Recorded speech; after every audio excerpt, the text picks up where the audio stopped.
welcome to another session of Spirits and Monsters of Old Seattle.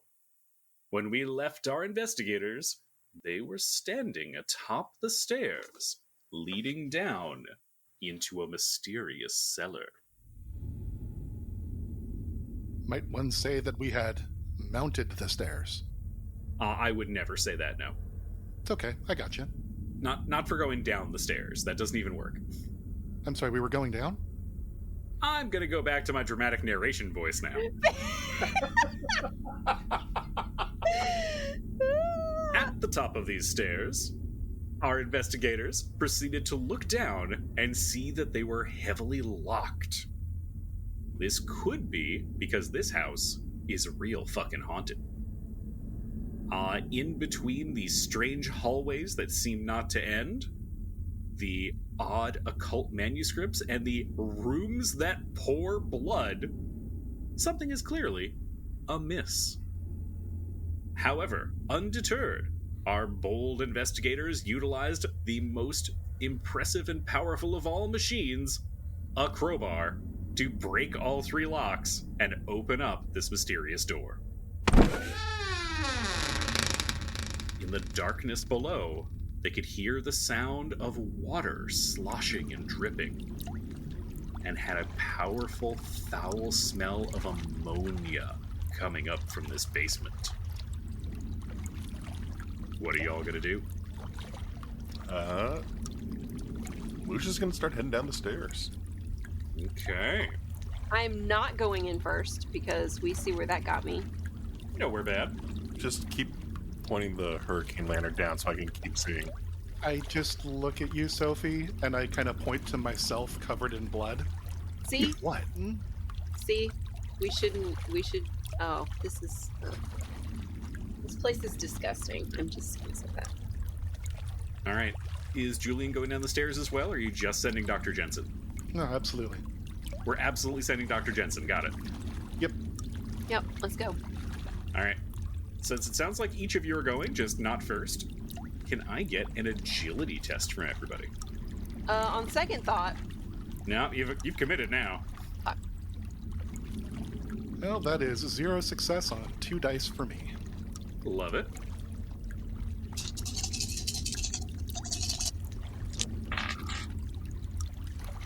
One success on 6 dice.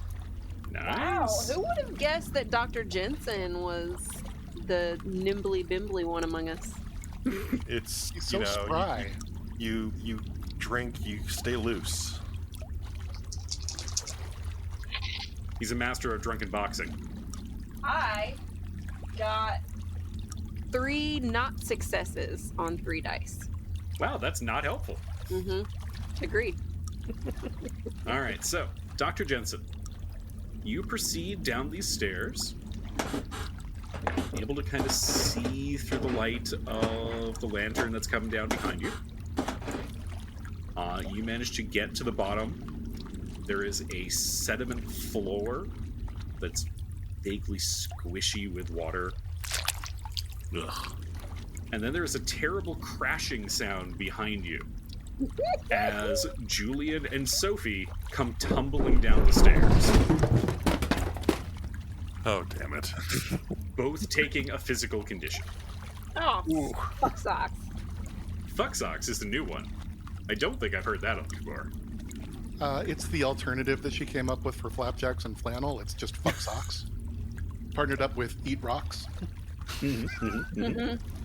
Delicious. I will become battered, because that seems appropriate. Reasonable. And what condition is Sophie taking? I will become wounded, and yeah, I'll twist my ankle. Okay. You are both making your way down these stairs when they kind of sway from underneath you, and you both go crashing down them. Aaron, I regret to inform you, Sophie just got hit by a pile of books and skirts. I mean, yeah, that tracks. And Julian got hit by a Sophie who got hit by A pile of books. Load of books. Right. Yeah. Yes. Yep. All right. Let me move you all down onto a new map. All right, is that visible for y'all? Mm-hmm. Mushroom. Right.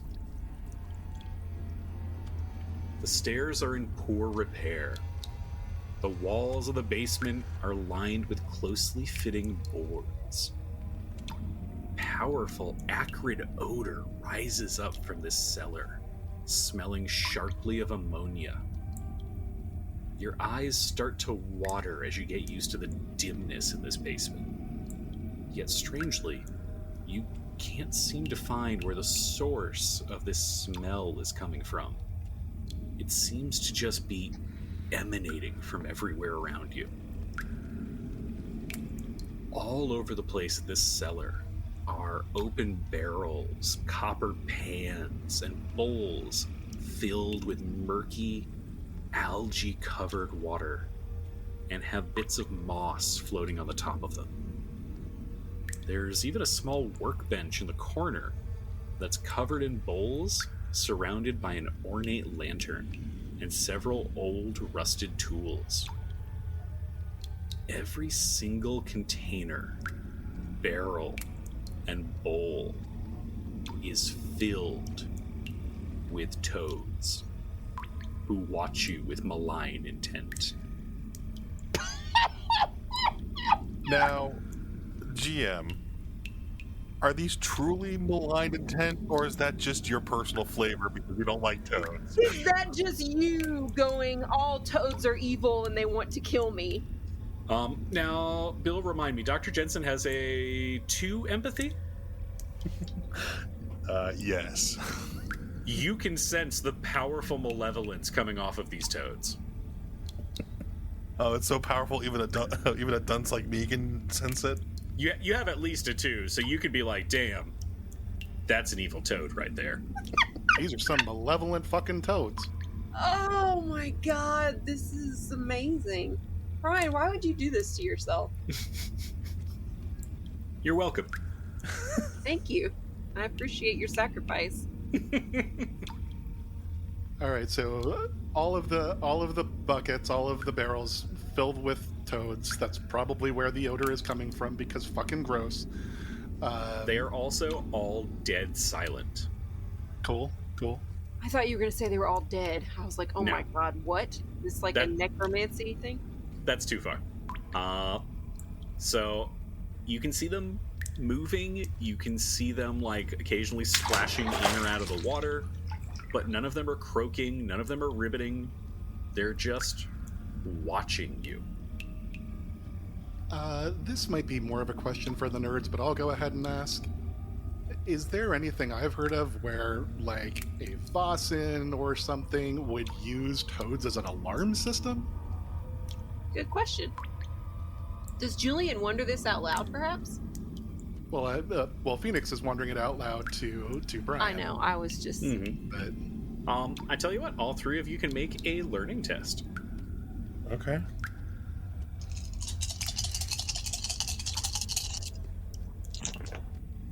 nope, 0 success on 2 dice.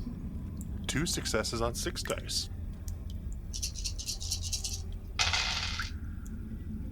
Ooh! I got 2 successes on 10 dice. Okay. So Julian kind of wonders that aloud, and snap to Sophie and Dr. Jensen have both been reading about this. You suspect that these are not like an alarm system of the Lantern Man.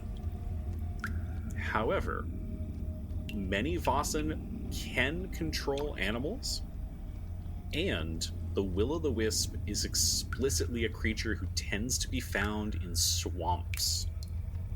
So its presence here may be attracting swamp-like creatures and swamp animals like toads. Oh. How are they getting in here? They're toads. They can just wiggle their way in. I mean, is there like a little swamp to cellar pipeline that the little tadpole... Is there a tadpole ladder that leads to this cellar? Yes. What else was in this room, Brian? You said there was like a workbench? Mm-hmm. There's a workbench with a bunch of old rusted tools and a lantern on it. There are all of those different pots and pans throughout it. So if you wanted to kind of move through this room without disturbing any of these toads and any of these water sources, you would have to kind of carefully pick your way through. And we are so agile. I'm sure we could absolutely do that. Well, I mean, Dr. Jensen can do backflips through it. you know, I do have my my elegant disguise, which allows me to sneak using manipulation. Oh, I'm pretty sure it totally works on toads. totally. Totally works. I'm just cracking up more at the idea of Dr. Jensen doing that entrapment scene with Catherine Zeta-Jones with the lasers. Except instead of lasers, But it was it's toads. Just toads and whiskey. Toads and whiskey. That's all you need. Mm-hmm. Lucius will start working his way towards that bench and stay trying to find the most clear path, I guess, not to step on. Yep, and it's easy enough to do. They're not so crowded together that you have to, like, work at stepping around them. There's just a lot of surfaces filled with water down here. Are there any other entrances or exits out of this room that we can see? That is an excellent question. You kind of look around a little bit, kind of going around the corner as Dr. Jensen is making his way to that workbench, and you do see that there is a coal room in the back. Just so if you want to go check that out. No, absolutely not. I will point that out to Dr. Jensen. My ankle is twisted, and I still have 300 pounds of books on me. I feel like the weight goes up every session. It's true. And so I'm gonna just hold down the fort by the stairs and just point and try to be helpful by, I don't know, I'm contributing. Go over there. And side note, sorry, but I've got to go put some eye drops in my eye really quick because they're itching really bad. It's probably all the ammonia. It's probably the peppers, which I put in my beverage and then touched my eye. Oh yeah, that sounds like a terrible plan. Yeah. Like hanging out with toads. All right, be right back. All right, while Erin removes peppers from her eyes, Phoenix and Bill, what are you guys going to do? And I figure I'll go look at the workbench. I would actually think, I was thinking if we saw, you said that there, it looked like there was a large lamp or lantern on the workbench. Yeah. You head towards that lantern. It's old, it's copper, it's rusted. That is what I was thinking as well, Bill. Yeah, I'm interested to see what we can do to see if we could get it to light so that we'd have more than one light source down here. Absolutely. Bill. Wait, ammonia's not flammable, is it? Don't worry about it. Dr. Jensen lifts up this lantern, and suddenly, a terrible wailing sound emanates from every corner of the room.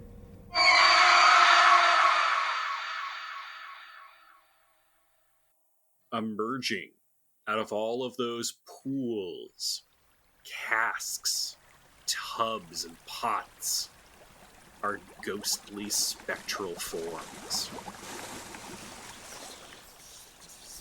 They look at you accusingly, and then all turn as one and begin walking towards the western wall. Can I get a fear test from you all? Now, you will get a +2 bonus, since you do have allies who are adjacent to each other.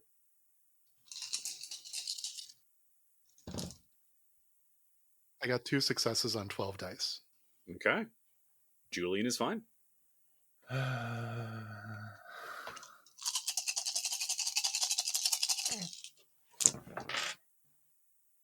Ooh, that is 1 success on 8 dice. Okay. That is also enough, so you are okay. Oh, thank God. I had 4 5s.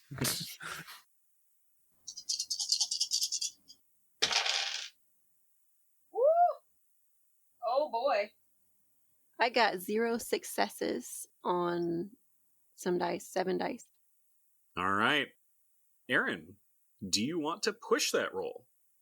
Now, this is a fear value of 1, so you will take 1 mental condition if you fail. If you push it, you will take a mental condition. However, if you fail this roll, you will become terrified and have to choose whether you flee, faint, freeze, or fight. I do not want to faint in this nasty-ass basement. You will go straight into toad water, I want you to I know. will go right into toad water, and I ain't having it, okay? I've remained on the second step from the bottom this entire time, specifically for that purpose. I will push the roll. Very well.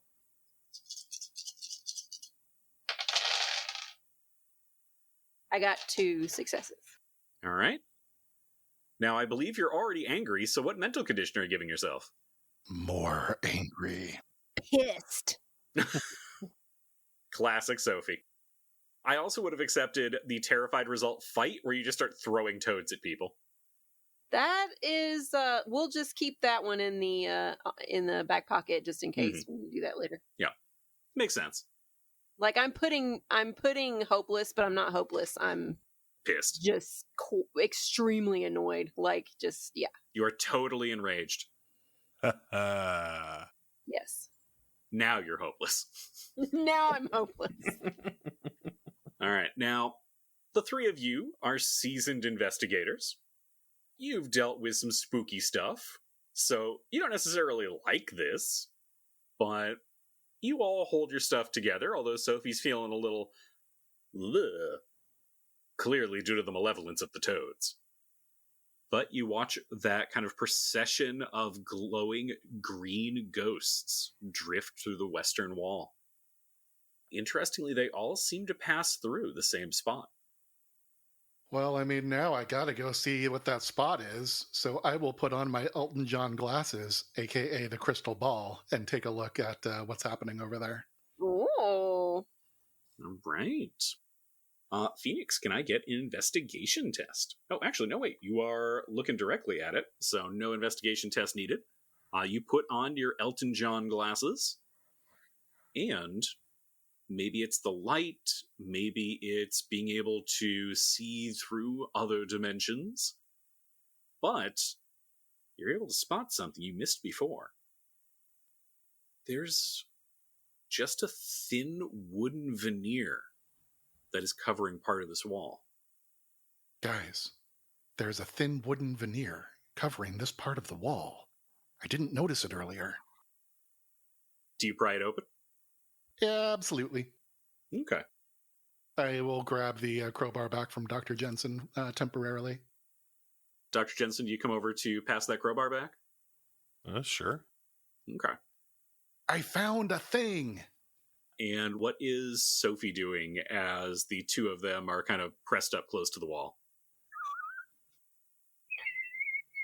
He asked right as Aaron managed to take a giant bite of garlic bread and then had to vamp for time while she's muted. While she is still muted. Well, I couldn't hear her say motherfucker, but I could see it. Yeah, exactly. You didn't hear it? you guys have seen me say it so many times. It's just I clearly heard that motherfucker, just clear as day right there. Yeah. The game master has gained +1 lip reading. Yeah, so what I'm not doing is taking a bite of my bread at this very moment. What am I doing? How far are they away from me? Maybe like 20-ish feet. I'm trying. Sorry, give me a second. Do you need to go eat some bread? Because I'm trying to think of what Sophie would do in this situation. She's like, you know, a lot of times when she goes on a mystery, she gets irritated by stuff. And she already got irritated by the books in the lack of organization in the archives at the newspaper. And she's trying to starting to get over that. And then, you know, she freaking twisted her ankle and now there's fucking nasty pea water and toads everywhere. And I just don't know if she's borderline ready to just go back up the stairs or if she's going to be like, I guess I need to come and assist my companions, but honestly, Don't fuck worry, this. we got this. Phoenix, don't do it. Ho, don't do it. He's totally doing it. He's totally doing it. I don't know. What do you guys think would be funnier? Like table talk. I don't know. Just don't croak. I mean, if you tell Julian Ho don't do it, he's absolutely going to do it. No, I meant don't tell Sophie not to come over there because she'll just go back upstairs. Is it funny if I go back upstairs, or is that like not fun for the party? Whatever you'd like to do. Mm-hmm. Come on, guys. Don't do that. Role-playing games are games of infinite imagination. Oh my god. I would probably not split the party at this point, though. Okay. Thank you for your input. I go back upstairs. And thus Not kidding. they split the party. Aaron, you're only allowed to split the party once per mystery. Okay. All right. I've hit my quota. I got it. Okay. Okay, so I haven't hit my quota, so I pointed out to Dr. Jensen, and I will go back upstairs. If you do that, I insist on taking the crowbar back. I am not doing that. Damn it. I will take a deep breath. Of that ammonia air. And yes, I'm looking and feeling very put upon, but I will follow them into the secret room, which is probably even more disgusting than this one. Okay. Aaron, can I get a vigilance test from you? Sure, Brian, why not? I like how we're moving from Sophie is feeling put upon to Aaron is now feeling put upon. You made her stop eating garlic bread, you fucker. It's not even garlic bread, it's just butter. It's just butter. Butter. Well, I'm sorry you have sad bread.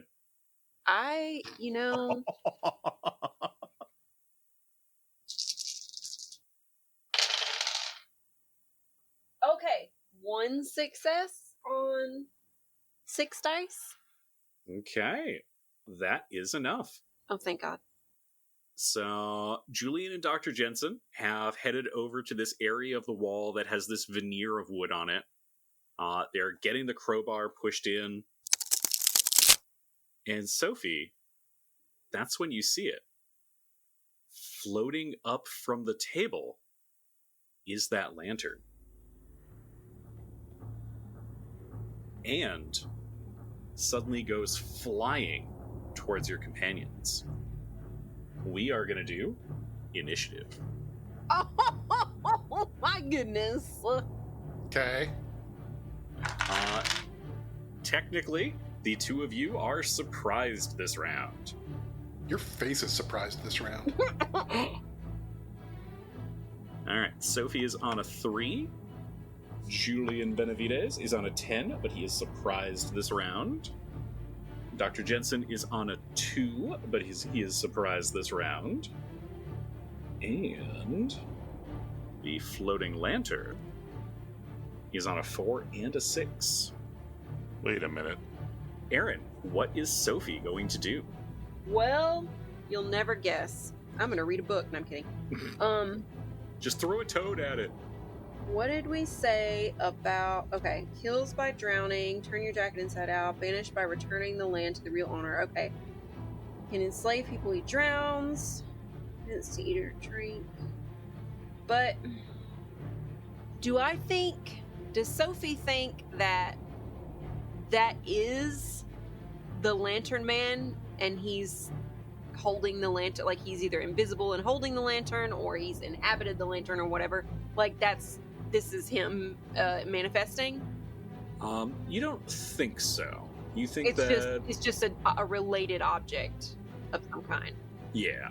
Okay. Because his lantern is always lit with a green flame, and this one is not. Okay. In that case, I'm gonna fucking shoot it. Go for it. I really need to... I keep tossing my dice on the floor, so I'm gonna grab my dice tray. And she's gone, listener.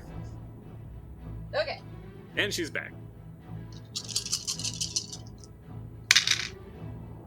That was a shitty roll in so many ways. It was really unsatisfying to toss them because they didn't have enough momentum or something. Mm-hmm. And I got 0 successes.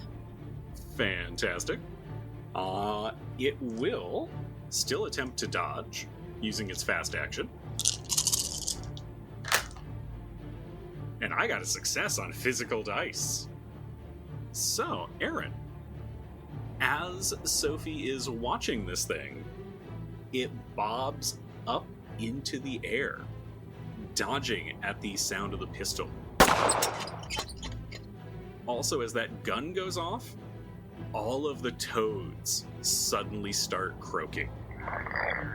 Oh boy.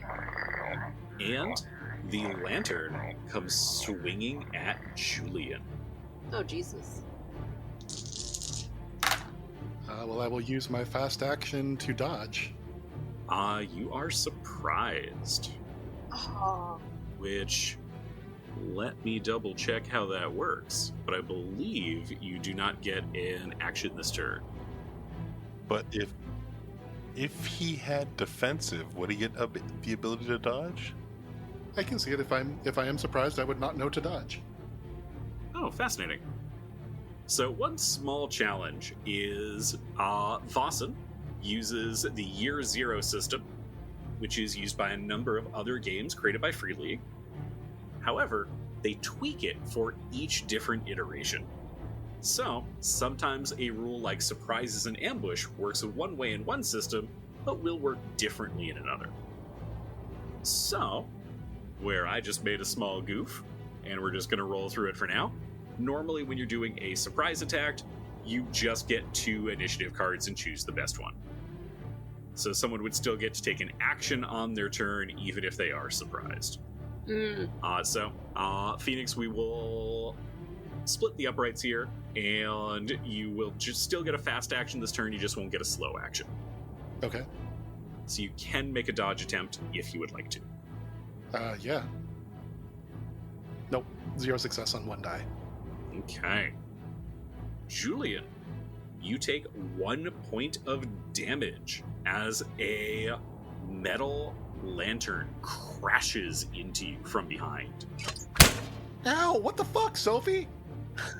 The sides of this thing are unexpectedly sharp, and they leave a cut across Julian's shoulder. You said 1 point of damage. Is that a physical condition? 1 physical condition, yes. Well, I am now wounded. Sorry, I couldn't brace myself properly because my ankle. Sorry. And the lantern is up again. This time, swinging itself at Dr. Jensen. It would. Bill, would you like to try and dodge? Absolutely. All right. So let's see. That is agility. Then that'll be 6 dice. I gotta put some physical conditions on this man. Clearly. That is 1 success on 6 dice. But not today. Okay, Bill, you lucked out because it got 1 success on its attack roll. So this lantern with these sharp copper edges that somehow are covered in rust comes flying right at Dr. Jensen's face. And you manage to just duck to the side at the last moment. Julian, you lose your slow action this round. You've already used your fast action. So we are at the top of the order. I mean, I still have my fast action because I have defensive, which is a free fast action. Mm-hmm. I'm not sure what else I would do. You can draw a weapon if you have one. I mean, I can do that anyway. I've got lightning reflexes too. Well, la-di-da. Yeah, man. You can move. I mean, you have a crowbar in your hands. Do I? I thought you took it back. You just pried open the You door. were the one who was using the crowbar. Oh, okay. Well, then, yeah, I mean, I will not do anything with my fast action other than just go, ow. Fair enough. So, Julian goes, ow! All right, and we are at the top of the initiative order. Would anyone like to swap their initiatives? Dr. Jensen is on a 2, Sophie is on a 3, and Julian is on a 10. I would like to swap with the floating lantern at 4. Nope. It declines. If you want to do something, Phoenix, you can swap with me if you want. It's not particularly important, unless it hits me twice and I, die. Why don't you swap with me? I'm fine. Yeah, I'm good. Okay. I feel confident I won't die. All right. Dr. Jensen. Well, I survived a war, an insane asylum, a troll cave, a goddamned ally playing with the neck / a werewolf / an evil magician. I'm not about to take shit from a floating lantern. He's pulling out his knuckle duzzers and he's punching the damn thing. Heck yeah. Go for it. Oh. It will attempt to dodge. Eat shit, lantern.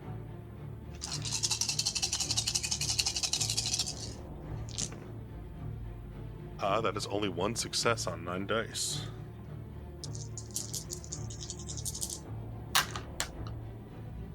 All right, it got 1 success on its dodge. So your hand is just about to make contact, and you realize this might be a terrible idea as you're about to punch out a pane of glass. And then the lantern kind of whips and moves through the air around you. Are you going to use your fast action to move, or are you going to save it to try and dodge? Well...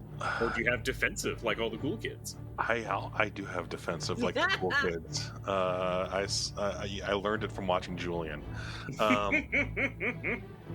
You know, I will move, if nothing else, just to make this thing, not make it so it's easy, so Julie and I are in two clumped up target.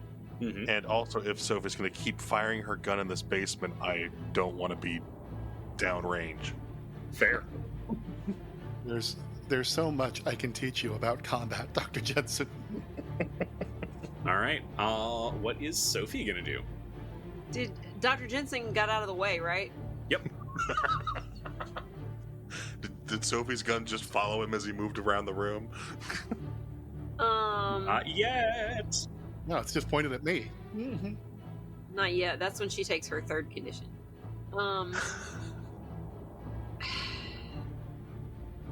I mean, I'm gonna try to shoot it again. The dice can't keep fucking me over forever. Right? Right? Listeners, she's not talking to us. She's talking to the dice. I am talking to the dice. All right, and the lantern will attempt to dodge this.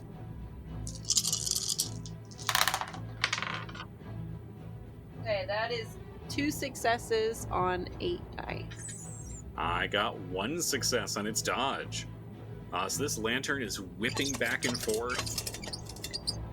It rises up in the air, seemingly intent to dive at Julian's perfect, precious face. And then Sophie opens fire and just shoots it out of the air. Yeah! After several bullets rip through it, the lantern just crashes to the ground. Right. So, back at it then. Yes, back to what we were doing. I will, as they go, you know, I assume if they're going back towards the secret room over there, I will go over and I'm not gonna like pick up any pieces of the lantern, but I'm just gonna kind of pick at the shards and turn it over and see if there's anything of interest about it, like anything on it or anything weird. On one of its copper sides is a stylized eye. And where you shot through it, it is leaking. It's leaking a thick, brackish fluid that smells foul. Hey, that's disgusting. Guys, this lamp is disgusting. Julian and Dr. Jensen, with a bit of effort, you get that crowbar in and rip open that veneer and find there is a narrow passage. And beyond, you see a door. Is it a locked door? Just a normal door in the wall? As far as you can tell, it's just a door in a wall. I'll go in. I'll say Lucius is going to look at Julian and then kind of reach out and open, just gently open the door inward, I guess, if it opens inward. Mm-hmm. Lying motionless and seemingly dead on a pallet in the center of the room is a drawn, wooden-looking, wizened figure of some 6 feet in height. Skinny and naked. A white porcelain mask sits upon its face, hiding its expression. Does this look like the mask Sophie had talked to us earlier about? It sure does. Sophie. Well, before you do, I got a little bit more. Well. From the body rises a sharp, sweet, churning scent, like rotten corn. Yeah, Aaron, you picked the wrong time to eat. The floor of this room is entirely earthen, and there is a table in the southwest corner with some curled papers on it. In the opposite corner is a large vat that is full of dark, almost black water. At least, you think it's water. What do y'all do? So Lucius will call out to Sophie. I think we might have found another one of your masks. Or, well, not your mask, but one of those masks. So is someone trying to control this lantern man? Well, we did find those papers talking about... Dr. Jensen found it. He found Corbitt's journal. He said that he was delving into numerology, magics, and there's information about subjugating Vasan. So that makes sense. We're going to have to put a stop to this cult sooner or later. Lucius will enter the room, but he will... you said there's a vat to one side that's full of brackish liquid? Mm-hmm. He'll pull it out of a shotgun and just point it at the vat and just... He's going to keep his eye on that and then let Julian... Everybody else kind of catch up. Sophie, kind of do the investigations. Whatever liquid in there is perfectly still. It's not moving, it's not churning, there's nothing like that seems like it's going to jump out of that. So like a lantern sitting on a desk. Exactly. Yeah, if I may, I would actually like to approach that. I don't see it on the map. Should I see it on the map? You should. Try moving further into the room. Oh, wow. I will take my holy water. I certainly do not want to use the entire thing, but I'm just going to literally pour out a drop and just see if anything happens. Okay. Bill, you've got the shotgun kind of trained on that gross that gross tub of liquid. Phoenix, you move towards it. Julian droppers just a tiny bit of holy water into it, and it lands on the surface and kinds of forms a meniscus. So it seems to sit on top of the skin of the water. Ew. And the holy water doesn't seem to quite fully sink into it. Don't say the skin of the water so nonchalantly, Brian. That's nasty. You're welcome. Cool. I guess I've still got the crowbar, so I will hold up the crowbar, looking at Dr. Jensen, and I'll be like, should I give it a stir, or should I just leave this fucker alone? And anything Sophie's doing as the two of them are investigating this? Sophie is throwing up. But loudly. Yeah. Dramatically. Angrily, to be fair. Angrily, very angrily. Pissed offedly. God damn it. Okay. They're over there dicking around with this bowl of water, and it's not water. It's not Technically, water. it's a tub. I know, I'm just... I can't believe it's not water. Brian, your optimism with us getting through this shit tonight, just so precious. Truly. I always believe in you all. So positive, and so he's just a ray of sunshine. Okay, I would like to. This is so fucking bad, you guys. But I'm irritated. I'm annoyed. I'm mad. I just want to be done with this shit. And so I would like to stroll over to the figure and take a bit of, my skirt or something or a handkerchief in my hand and rip the mask off. Okay. You kind of insulate your hand with a little bit of skirt, grab up the mask, and as soon as you pull it from that face, green light begins to fill the hidden room, seemingly coming from everywhere. Mist begins to rise up from the dead body. That bastard. And it slowly coalesces into the shape of a small, floating man. He has wide, flaring eyes. He's only about 3 feet tall and is actually floating above the ground.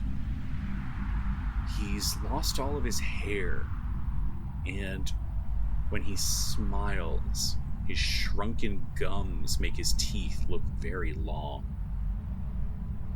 2 small bat-like wings protrude from his back. Oh my god.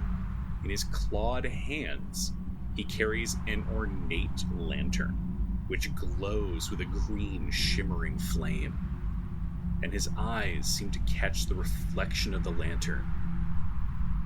He looks from Sophie to Dr. Jensen to Julian. His voice is more of a croak than a speaking tone. Another uninvited guest in my home? What has brought you to this place? And what is it you desire? Sophie will give a kind of crooked little curtsy because her ankle is messed up. Also, I'm sure you're going to be shocked by this. I do need a fear test from everybody.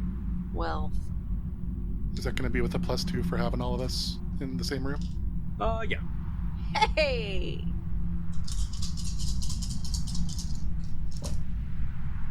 Bill, something about this, being down deep in the depths of the earth and having something speaking to you, triggers a terrible memory of your nightmares.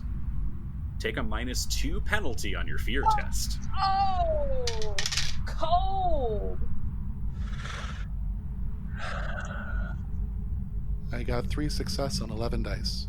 Oh my Hell yeah. god, 11. God, come on. When do the rest of us get a broke ass item like that? Come on. Technically, he's got 2.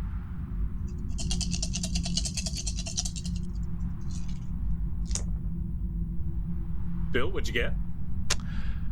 0 successes on 6 dice. Okay. And Aaron? I got all 1s and 2s except for 1 success. Okay. Hopefully, 1 is all I need. 1 is all you need. Bill, would you like to push this roll? Sure. YOLO. You can do it. That is only 1 success on 6 dice. But that's enough. What mental condition does Dr. Jensen get? He's angry. It's catching. Mm-hmm. Okay. So, Sophie was starting to do a little bit of a curtsy. Sophie sort of swallows and she's like, "My good sir, is this your lovely house? We apologize for intruding." There are few intruders who reach this place. What has brought you 3 here? What is it you desire? We had heard of a powerful entity who lived in this place, and we wished merely to meet you and find out for ourselves. He seems to think on that, puzzling over it. So you seek to find a powerful entity. I suppose that you have. Of course, if there are other powers that you seek, I could help you find them. I do come bearing gifts if you wish. And, she will very sort of like deferentially take a wrapped piece of cheese out of her pocket and offer it to him. And he stares at you very intently. She's just like got her head down. A gift. For a gift. I can smell the scent of Vassen about you. I know answers that you seek, and where you can find them. And as he says that, the light of that lantern glows brighter. Aaron, can you make an observation test for Sophie? Oh boy. With a +2 bonus. Oh boy.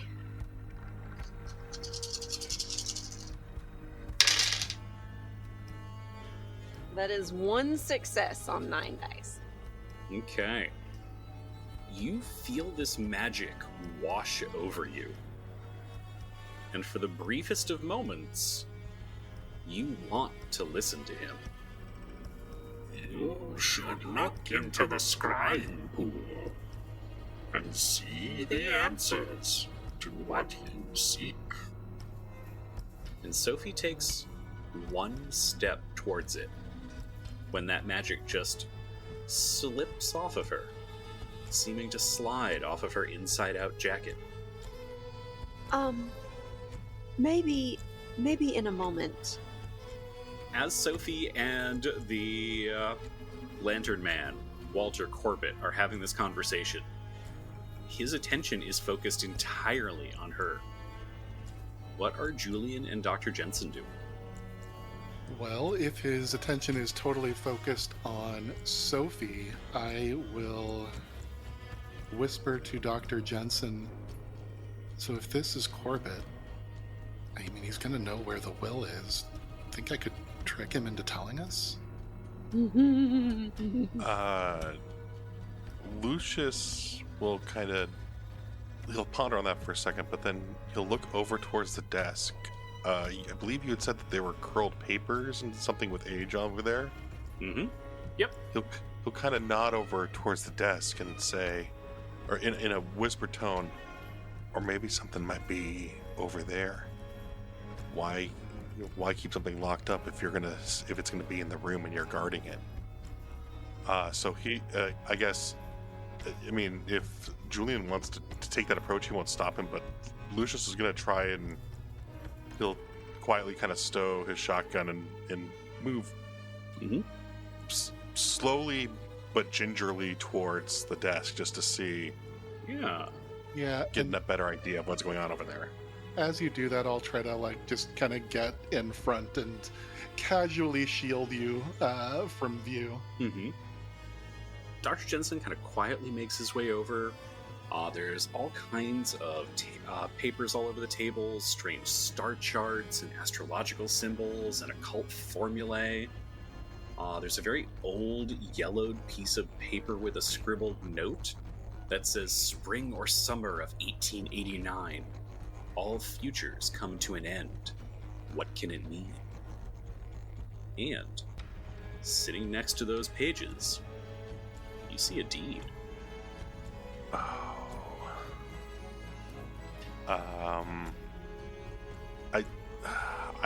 I'm gonna try and I'll look over if Corbitt seems preoccupied.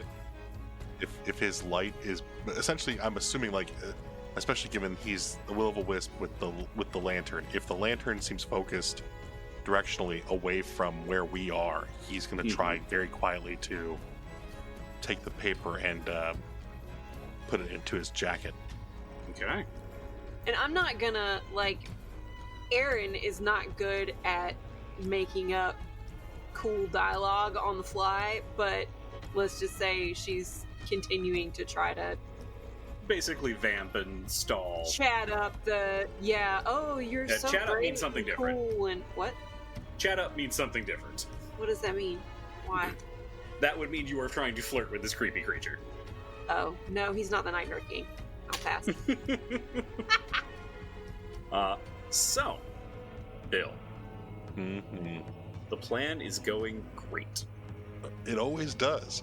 Right up it until doesn't. No, none of that. None of that. Dr. Jensen takes a moment and looks at this will as he's kind of getting ready to stuff it in his pocket. That is written by Augustus Peterson and says, in the event of my untimely passing, let my home go to whoever has paid for it. Okay. That's like the worst. Legally, that's a freaking barrel of It was a toad. frontier town. And as soon as you take a hold of that page, the will-o'-the-wisp whips around, and its focus is now entirely on Dr. Jensen. The green light flares brighter. Grabby hands and little thieves. I know what you're here for. Why don't you find it in the pool? Bill, Oh no. can I get an observation test from you? I don't wanna. Too bad.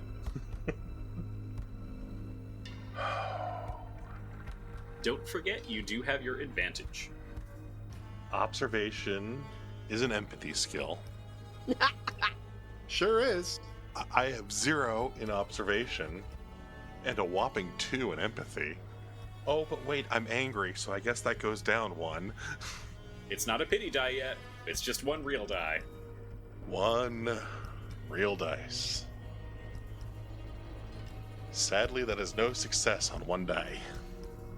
Would you like to use your advantage and or push this roll? I don't know how I want now. I'm not saying this in that I don't want to use my advantage. I very much would like to. I just don't know how I would use a reasoned approach towards a gross pool-filled thing. I will push my roll. It's not the pool, it's him trying to influence you. Yeah, I was gonna say it's him mentally influencing you. So reasoned approach would really work for this, because you could just be like, That's not reasonable. this is malarkey. Would be reasonable as if he told me to take a drink. Sadly, still no success. Okay. Dr. Jensen, you realize something. There are things that you want in this world, Mm-hmm.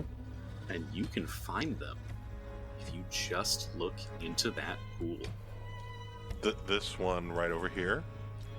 You do, in fact, move in its direction. Oh, I mean, but the things I want are just right over here. So clearly, I just need to go into this pool and retrieve them, and they can be mine. And as you all watch, Dr. Jensen walks towards this pool, bends at the waist, and dunks his head in. Oh! Am I able to, before he does that, kind of try to grab him and pull him away? You can now. I just want Bill to have to stick his head in the pool. Hell yeah. Who doesn't? Thank you, Brian. I appreciate it. That's what I'm here for. What is Lucius feeling right now? Do I need to make a check or anything for that? It'd be a force check.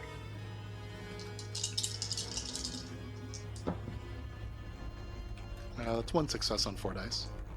All right, I'll give you that's enough. Dr. Jensen is kind of fighting you, trying to get back under this water. But you were able to drag him back. This almost swamp muck and brackish water covering his face. Oh! At this point, we are going to enter something kind of like initiative. You guys let me know what you would like to do on your turn. Dr. Jensen, you are up first as I believe a slow action, but let me double check. You can break the effect of the Will-o'-the-Wisp by rolling your observation again. Brian, that's just mean.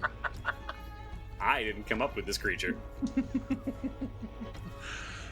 Yeah, okay. I mean, I want to stop putting my Julian, we may have to incapacitate Dr. Jensen. I think we should just... player, do not want my character to continue to dunk his head into fetid water. Reasonable. This is truly now a pity die because I pushed my last roll. Mm-hmm. Nope.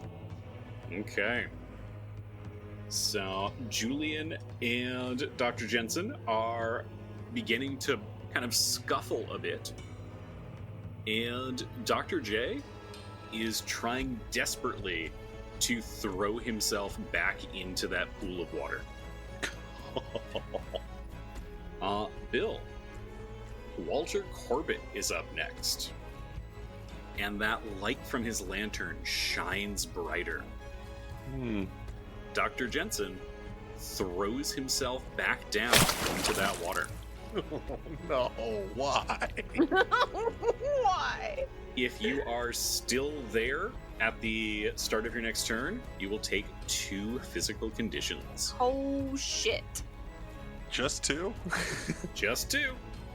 Do you have any physical yet, or just a mental? I have no physical. I'm just surprised it's not physical and a mental. It's gross water. Right? However, as you're staring at it, what is something that Dr. Jensen wants? Oh. A drink. More than that. He wants... He, like many people from his station in time, he wants to be seen and respected. So he would see something in his mind that would reflect that. Maybe a large crystal decanter or a gold inlaid pocket watch or something. You know what he sees? He sees a crystal decanter as his father uncorks it and pours him a drink, clapping him on the shoulder. He is moving to go deeper into that tub. Phoenix, what does Julian do? Julian is going to ask his GM a question. How many, say, resources or capital would a house like this be worth? I don't know off the dome. I have 5 available at this very moment. I don't know that you can just buy the house. Julian slaps down a stack. Pretty much, yeah. I own it now. And goes, do you know who I am? You know who I am. And my advantage is, but I'm Julian. So, I mean, yeah. All right. Phoenix, this is a little unorthodox. You know. But here's what I'll give you. Okay. This will take a manipulation test while you are holding the deed. And I am going to need a total of, including capital that you spend, 6 successes. So, with the so 5 each capital is +1. Yep. Is 1 success. So I need 1. You know, I'm going to up that to 7, actually, now that I hear the numbers. I know, I'm like, Phoenix, shut up. Don't say anything. You're just gonna make it worse. Well, buying a night at an upscale hotel is availability 3, so I figured doubling that might make sense for a rundown creepy house. That's fair. But probably, let's say 7. Okay, and this is just a manipulation time.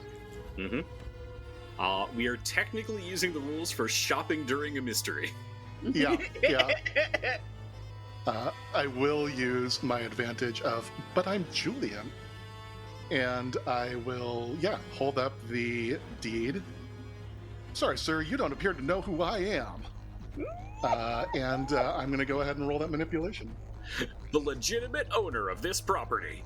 The legitimate owner of this property. Julian Benavides is the first slumlord of Seattle.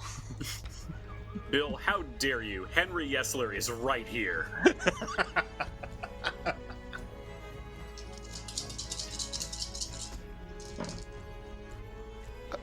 Yes. That is 4 success on 12 dice.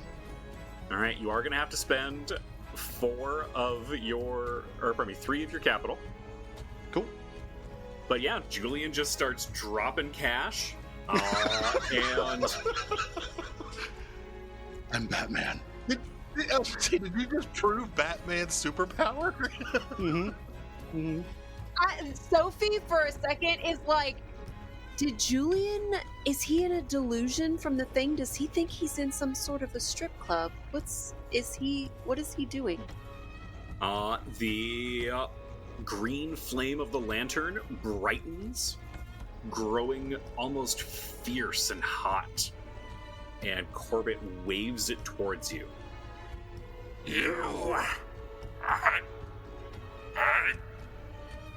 What? Hi. And very slowly, the flame begins to gutter and flicker out. Wait. Yes. Julian Benavides, you've probably heard of me. Wait. And there is a snap from the mask. And you see it crack straight up the middle and breaks. Okay. And suddenly, that tub of disgusting water drains. It doesn't seem to drain out into the room, it just dissipates. Dr. Jensen, you are left coughing and sputtering, your lungs aching as you hadn't gotten a breath. The whole house grows ominous and still.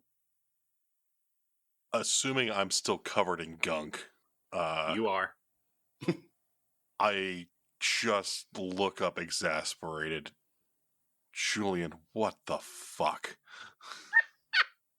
Don't be indignant with him. He's the one who saved us. Am I still covered in blood? I assume I am. Oh, yeah.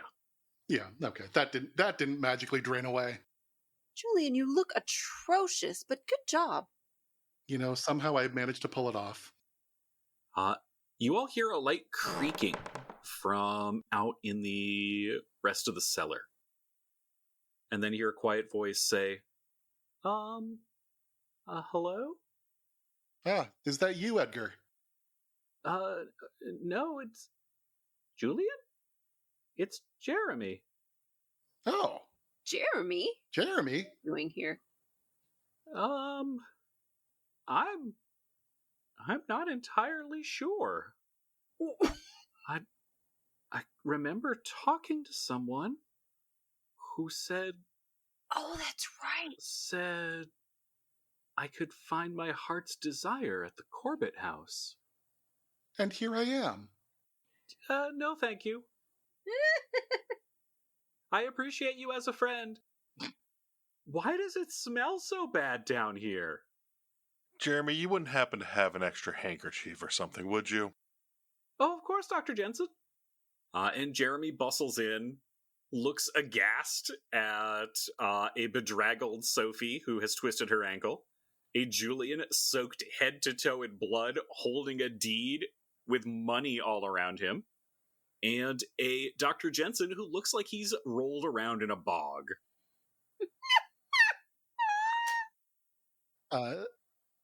I am stripping down at this moment and pulling out my elegant disguise out of my my violin case. Which is an Which Elton John some- leisure suit.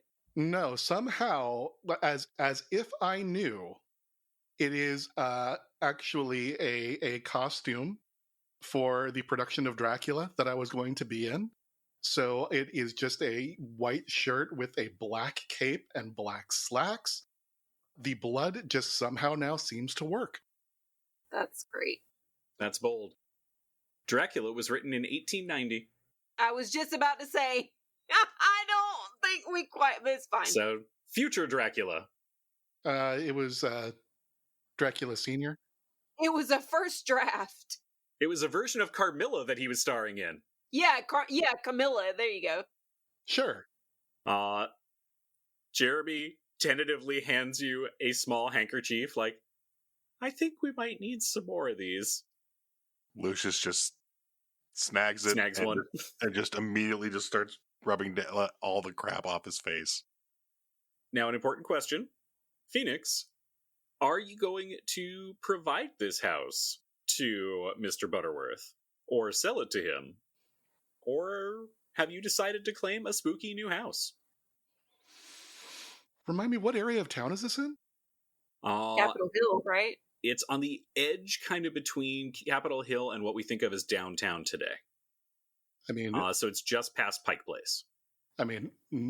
Phoenix, knowing Seattle geography, absolutely would hold on to that. He's going to be even richer in the future. But no, he's got no interest in this rundown. He will sell it to Mr. Butterworth at a markup because of all of the improvements, namely exercising the will-o'-the-wisp Mhm. that had taken it over. So there is a 20% markup. He is a bit distraught to do business, and having already paid for the house once. You know what? But- If he has already legitimately paid for the house to the best of his knowledge, I will just give it to him then. Aw. Or I will give it to him for a quarter so that because he is now buying it from me, Mhm. so I will sell it to him for a quarter. Don't you mean a silver dollar, Phoenix? I do not. Or do you mean a quarter of his future undertaking business? Yeah, a quarter of the shares of the future business. Are you shark taking this? So listen, you can call me Shark from here. Yeah. So, Wait, Sophie Mhm. will run out to the other room and see if the toads are still there. gone. Oh, I hope they're okay, little toads. Malevolent as they were just little toads. And the four of you, including Jeremy, make your way out of this house. You spend a few days recovering. It takes several baths before you finally feel clean again after coming through this place. So It's it's going like to take that several thing- days just taking a bath. If you ever go to pick up after your dog and you accidentally get like the slightest, I mean, I don't know, maybe this is just me, ever get any dog shit on you ever, it's like days. You're like, you can smell it. It's the smell is in your nose. It's in there. I mean, it's like, it takes so long to get rid of it. It's so horrible. It's the most horrible thing. You'll just wash your hands and clean out your fingernails. You're like, why? Just you. What are you? Because I can't stand it. It's like the idea that there is any dog shit. Did you on me. accidentally get dog poo on you the same way Lucius just dove into that tub? Like, how is it sticking around? No, for but like days? if you ever, I can't. It's mine. I have a really sensitive nose. It's like I can smell it forever. It's so horrible. Well, this is a weird note to end on. Okay, Which well, is why you keep cats and keep a litter box in the house? my litter box doesn't smell. All right. Anyways, bringing it back in for the denouement. Well, let's just skip that. Since that's apparently a me thing. Oh, I thought you meant skip the denouement. No, I mean skip the thing. Well, you know what? I was going to tell you guys about a super fun surprise, but you'll just have to find out about that next time. No, god damn it, Brian, no. Yeah. Too bad, you got me too off course with all your poop talk. Can we clip that? God damn it, Brian. That was a good one. Man, fuck you, GM. Man. Wow. All right, well, I cannot wait for our next session, and I will talk to you all again soon with a very special guest. Thank you all so much.